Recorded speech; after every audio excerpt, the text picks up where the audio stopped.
You'll notice I've got somebody on my lap today. This is Ripken, aka the Jiu-Jitsu Shih Tzu.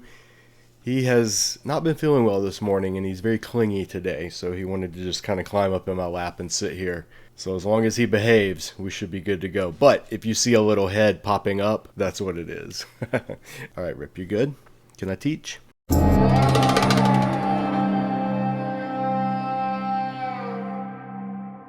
So in this session, I want to talk about a concept known as temple building after victory. This is something that was a common pattern in the ancient Near East, and I want to show you a couple of examples, and then I want to look at some biblical examples as well. Now, this first one is from the Boulder inscription of Enanatum. I've seen this also spelled Aenatum. Not being a Mesopotamian linguist, I'm not exactly sure the correct spelling. I've seen it spelled two different ways. So this is the way it's spelled in Cooper, Sumerian, Akkadian royal inscriptions, and it's also spelled Aenatum over on the Art History Project website where this image comes from. This is from the mid-2nd millennium BC, and it says, when Lugal-Urub granted the kingship of Lagash to Enanatum, put all foreign lands in his control, and set the rebellious lands at his feet, then Enanatum built the Ibgal for Inanna, for his master who loves him, Lugal-Urub.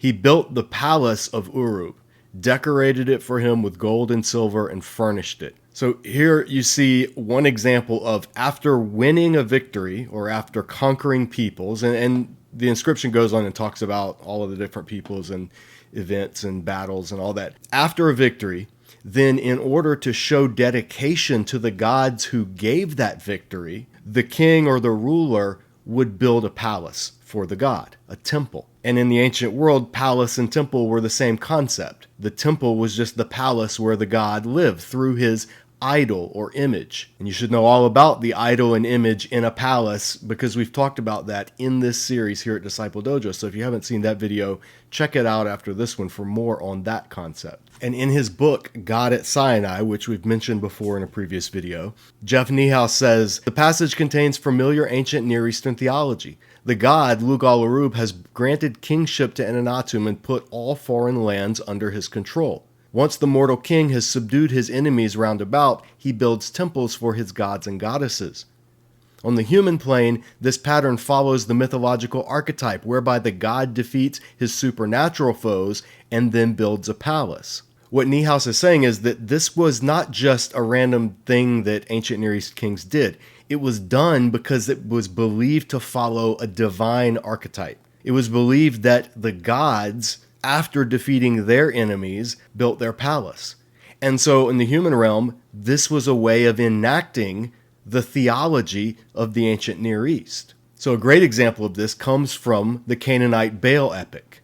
Baal, as we've mentioned before in our previous video about dragons in the Bible, battles Yam, the sea serpent, the chaos monster. And he kills Yam, the passage we looked at. So the mace whirls in Baal's hand like a hawk in his fingers, strikes Prince Yam on the head, ruler Nahuru on the forehead. Yam goes groggy, falls to the ground, his joints go slack, his body slumps. Baal grabs Yam and sets about dismembering him, sets about finishing ruler Nahuru off. But then after Baal defeats the chaos serpent, 4 different times in this account, Baal then complains that he doesn't have a temple like the other gods. And each time he says, but groaning, he does cry out to the bull, his father El. And these are the spellings that Context of Scripture uses, the phonetic spellings. But Ilu is El, and Atiratu is Asherah. So if you hear me say those names, but it looks different on the screen, that's why. But groaning, he does cry out to the bull, his father El, to the king who established him. He cries out to Asherah and to her sons, to the goddess and the host of her kin. Baal has no house as do the other gods, no court as do the sons of Asherah, no dwelling as does El, no shelter as do his sons, no dwelling as does the great lady Asherah of the sea. So repeatedly, Baal is like, I won the great victory, where's my temple? I don't have a palace like you other gods. So there's this whole convoluted sequence where basically Baal gets his consort or possibly sister, again, the relationship's unclear, but he gets Anat to go and get Asherah to go and get El to agree to let him have a temple. And so they petition El, and El says, let a house be built for Baal like the other gods' houses, a court like the courts of the sons of Asherah. And so then there's celebration once this is decreed by the high god El. Asherah is celebrating. She says, for now, Baal can send his rain in due season, send the season of driving showers. Can Baal shout aloud in the clouds, shoot his lightning bolts to the earth? Remember, Baal was the storm god. A house of cedar he may complete, even a house of bricks he may raise. Let them announce to mighty Baal, summon an entire caravan to your house, wares to your palace. Let the mountains bring you massive amounts of silver. Let the hills bring you the choicest gold. Let them bring you magnificent gems. Then build a house of silver and gold, a mansion of purest lapis lazuli. And so then Baal gets his temple built. And the craftsman god of Egypt, Kothar, spends 7 days building Baal's temple. Hurriedly they built his house. Hurriedly they raised his palace. Some workers go to Lebanon and its trees, to Sirion and its choicest cedars. Sirion is a mountain in Lebanon. The text is missing there. Lebanon and its trees, Sirion and its choicest cedars. Fire is placed in the house, flames in the palace. And then for 6 days, this flame that's being used in crafting the house burns and consumes fuels. For a day, 2 days, the fire consumes the fuel in the house, the flame consumed the fuel in the palace. For a third day, a fourth day, the fire consumes fuel in the house, the flames consume fuel in the palace. For a fifth and sixth day, fire consumes fuel in the house, flames consume fuel in the palace. Repetition of a pattern over 6 days in the creation of the temple. Sound familiar? Then, on the 7th day, the fire is removed from the house, the flames from the palace. Voila! Probably wasn't originally in French, but I guess that's the best way to render, like, whoa, look! The silver has turned into plaques, the gold is turned into bricks. This brings joy to mighty Baal. You have built my house of silver and my palace of gold. Then Baal completes the furnishing of his house. Hadu completes the furnishing of his palace. And remember, Hadu or Hadad was Baal's proper name. Baal was just his name, which meant Lord. So Baal's got his house. He's got his temple. And he rejoices. Baal himself opens up a rift in the clouds. Baal emits his holy voice. Baal makes the thunder roll over and over again, or literally, Baal repeats the utterance of his lips. His holy voice causes the earth to tremble. At his thunder, the mountains shake with fear. The high places of the earth totter. Baal's enemies grasp hold of the trees of the forest. Hadu's adversaries grasp hold of the flanks of the mountains. As we looked at in our previous video, Baal is rejoicing by sending the storm. This is what Baal does. He shakes the cedars. He shakes the mountains. He makes the hills tremble. Remember the psalm that used this language to describe not Baal, but Yahweh. This is where these concepts are coming from. Mighty Baal speaks up, enemies of Hadu, why do you shake with fear? Why do you shake with fear, you who take up arms against Dimaranu? Possibly another title or name for Baal. Baal looks ahead of where his hand will strike when the cedar shaft dances in his right hand. Possibly an image of Baal throwing or casting lightning bolts, which is like his spear. Since Baal has taken up residence in his house, is there or is there not a king who can establish himself in the land of Baal's dominion? See, this is a big theme in the ancient Near East. Once you establish your place of victory, your monument of victory, your temple of the god, the palace of the god, then that is declaring that this is the god of this land. Gods were territorial in the ancient Near East, so to exercise dominion, the god needed to plant his flag, so to speak. And this is what ancient Canaanite peoples believed whenever kings won battles. That was evidence of the gods of those kings beating the gods of the defeated peoples and establishing their dominance in the land. This is the world of the Canaanite conquest. So remember that when you're reading the accounts of the conquest in the biblical historical books. Pay attention to the resonances that would be heard throughout the larger Canaanite culture. And so commenting on this concept, Nihal says, Canaanite mythology records how Baal defeated Yam, the sea god, and then had a temple built for himself. The book of Exodus records just such a process. Only here it's Yahweh who shows himself victorious over Rahab, the Nile dragon, and then he has a tabernacle built for himself. Under such an aegis, the whole book of Exodus stands. And so let's look at Exodus.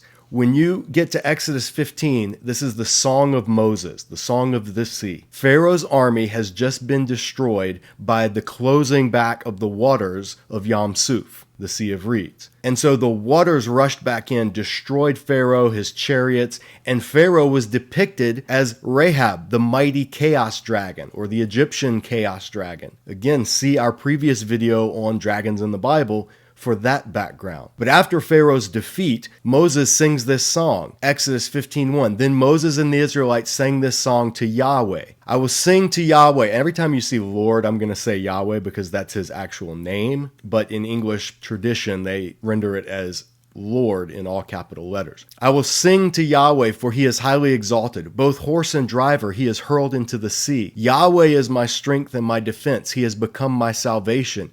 He is my God, I will praise him. My father's God, I will exalt him. Yahweh is a warrior, Yahweh is his name. Pharaoh's chariots and his army he's hurled into the sea. The best of Pharaoh's officers are drowned in Yam Suf, which is translated Red Sea or sometimes Reed Sea. The Tehom, deep waters, abyss, have covered them. They sank to the depths like a stone. Your right hand, Yahweh, was majestic in power. Your right hand, Yahweh, shattered the enemy. In the greatness of your majesty, you threw down those who opposed you. You unleashed your burning anger. It consumed them like stubble. By the blast of your nostrils, the waters piled up. The surging waters stood up like a wall. The deep waters congealed in the heart of the sea. The enemy boasted, I will pursue. I will overtake them. I will divide the spoils. I will gorge myself on them. I will draw my sword and my hand will destroy them. But you blew with your breath. And that's the word for spirit, ruach, wind, breath, or spirit. You blew with your ruach, and the sea covered them. They sank like lead in the mighty waters. Who among the gods is like you, Yahweh? Who is like you, majestic in holiness, awesome in glory, working wonders? You stretch out your right hand, and the earth swallows your enemies. In your unfailing love, you will lead the people you have redeemed. In your strength, you will guide them to your holy dwelling. After the victory over enemies, over the political embodiment of the chaos serpent himself, Pharaoh, after that victory, then Yahweh is going to bring his people to his holy dwelling. And as a result, the nations will hear and tremble. Anguish will grip the people of Philistia. The chiefs of Edom will be terrified. The leaders of Moab will be seized with trembling. The people of Canaan will melt away. Terror and dread will fall on them. By the power of your arm, they will be as still as a stone until your people pass by, until the people you bought pass by. You will bring them in and plant them on the mountain of your inheritance, the place, Yahweh, you made for your dwelling. The sanctuary, Yahweh, your hands established. Yahweh reigns forever and ever. This passage is a perfect illustration of this ancient Near East theme of building a temple for the God after victory over threatening forces. And the whole book of Exodus is showing this pattern. God destroys the pursuing army, Pharaoh, who's personified as Rahab, the chaos serpent, and then after that victory brings his people into the land, but not before giving them the pattern for the tabernacle. So the first half of the book of Exodus is about God's victory over the enemies of God's people, which is Egypt in this case.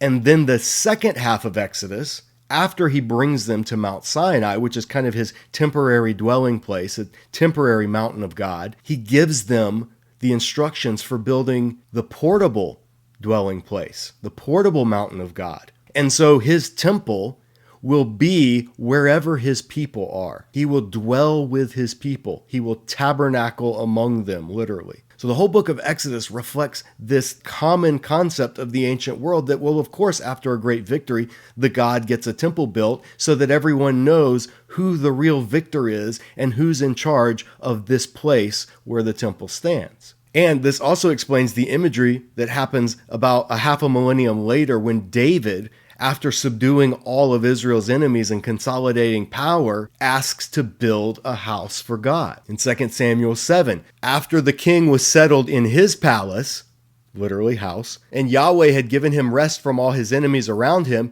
he said to Nathan the prophet, "Here I am living in a house of cedar, while the ark of God remains in a tent. And so then Nathan replies, whatever you have in mind, go ahead and do it, for Yahweh is with you. Now, this is one instance where Nathan should have checked with God before giving the okay on this, because God actually tells David, no, you're not going to build me a house. I'm going to build you a house. And there's a wordplay because house and household or dynasty, it's the same concept. So God's like, you're not building me a house. Your son Solomon, he can do that. You've got too much blood on your hands, but I am going to build you a house. And he gives the promise of the Davidic kingship. And the ultimate outcome of that promise, the Davidic covenant, is the Messiah, the son of David. And what do we see in the New Testament that this Messiah, son of David, does? Well, after defeating not Rahab, as in Egypt, but Satan himself, the one who is the power behind all of the worldly chaos monster powers, after defeating him on the cross and ascending into heaven, demonstrating his victory after his resurrection from the dead, something that Baal himself only hinted at being able to do through the seasonal Baal cycle and his never-ending battle with Mot, the god of death, that's reenacted every year. The son of David, the Messiah, Jesus, ascended into heaven, sitteth at the right hand of God the Father Almighty, from whence he shall come to judge the quick and the dead. After he ascended into heaven and poured out the Spirit, the Ruach, on God's followers, what had he promised his disciples that he would do? On this rock I will build my church, and the gates of hell will not prevail against it. And so then in the New Testament, what do we see? We see that the temple that Messiah built is his followers. We corporately are the temple. It's not a building anymore. Like he told the woman at the well, the time is coming, you're not going to worship on this mountain or that mountain. God's followers will worship him in spirit and in truth. So the idea of an earthly temple in the new covenant gets eclipsed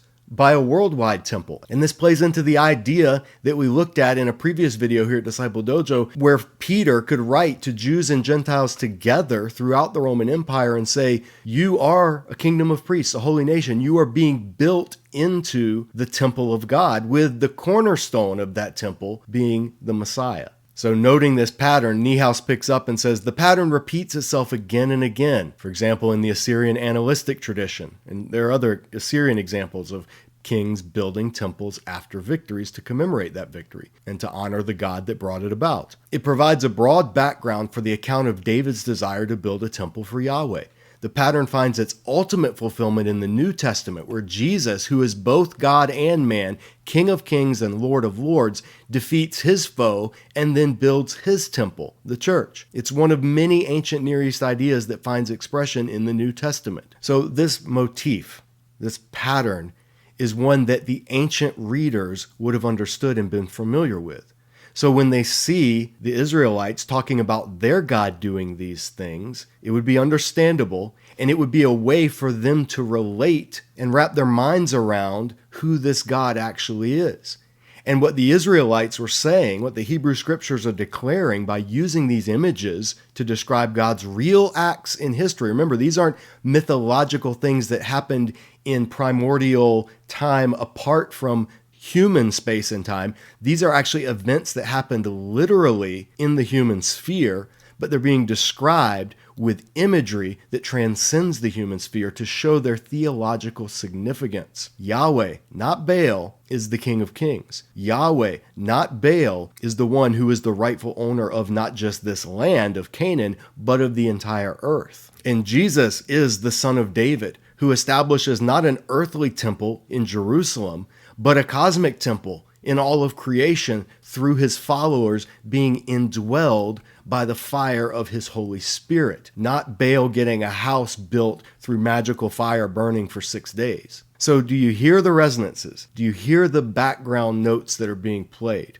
The more you do, the more fascinating the Old Testament and the New Testament become. And for those who are like, but wait a minute, why would the Bible use mythological imagery if the myths aren't true? Well, I like how Christopher Wright puts it in The Mission of God. He says, while using such mythic imagery, the Old Testament earthed the reign of Yahweh fully in actual history. Using such imagery was a way of affirming that events which had taken place on the plane of human history bore a significance that was cosmic and revelatory. If the biblical authors just said, well, this happened, that's it would convey information. But when they had described those events that happened, using motifs and concepts and images that are already cosmic in scope in the minds of the people, then it conveys not just historical information, but theological importance of those events. And it does so in a way that puts those scriptures that draw from these images thoroughly at home within their context, in this instance, the second millennium BC. So in future video, we're going to talk much more about the tabernacle, about God's dwelling, and some of the images and concepts that are communicated there as well. So the best way to be sure you don't miss those is to subscribe to Disciple Dojo, click the like button if you like us, and click the notifications bell. All these things I ask you to do that are kind of annoying when you hear them over and over by people on YouTube, the reason is because YouTube is entirely based on algorithms. So the more interaction that viewers of this channel exhibit, the higher we get bumped in YouTube's algorithm. So if you want to help grow the ministry of Disciple Dojo, it's as simple as clicking like, leaving a comment, sharing the video, or hitting the subscription or notifications icon. All that stuff tells YouTube, hey, this is a channel that we're interested in and we care about. And that really helps us. All right, well, Rip is fast asleep here, so that means this video is long enough. Thanks for watching. Stay tuned for the next in this series, as well as our other study Bible reviews we do here and upcoming episodes of Superhero Seminary. We got a lot going on here at Disciple Dojo, and we appreciate all of your help and support. We'll see you next time.